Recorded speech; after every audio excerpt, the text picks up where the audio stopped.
Kenapa ramai tak renew insurans kereta hari ini? Ini jawapan jujur. Masih ramai pemilik kenderaan di Malaysia ambil ringan soal pembaharuan insurans. Tapi anda kena tahu, tindakan kecil hari ini boleh jadi masalah besar esok. Berikut 5 isu utama yang berlaku bila anda lambat atau tak renew insurans. 1. Risiko disaman dan disita. Memandu tanpa insurans sama dengan melanggar undang-undang. Kalau kena tahan Jabatan Pengangkutan Jalan ataupun polis trafik, kenderaan boleh disita. Denda boleh cecah ringgit Malaysia 600, tak boleh renew cukai jalan langsung. 2. Bayar semua kos kalau berlaku kemalangan. Tanpa insurans, semua kos baiki kereta termasuk kereta orang lain kena bayar sendiri. Kalau melibatkan kecederaan, bersedialah dengan tuntutan mahkamah. 3. NCD diskaun tanpa tuntutan hilang. Tak renew insurans lebih 1 tahun sama dengan NCD akan reset.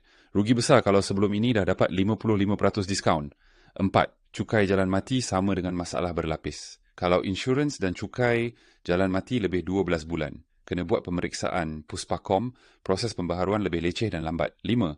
Premium akan lebih mahal lepas ini. Insurans tak aktif, anda dianggap berisiko tinggi oleh syarikat insurans. Bila nak renew balik nanti, premium confirm naik. Jangan tunggu sampai terlambat. Nak elak semua masalah ini, biar kami bantu. Cepat dan mudah. Renew sekarang di abanginsurance.com. Banding harga, pilih pelan terbaik dan terus renew secara dalam talian. Selamat sah dan senang.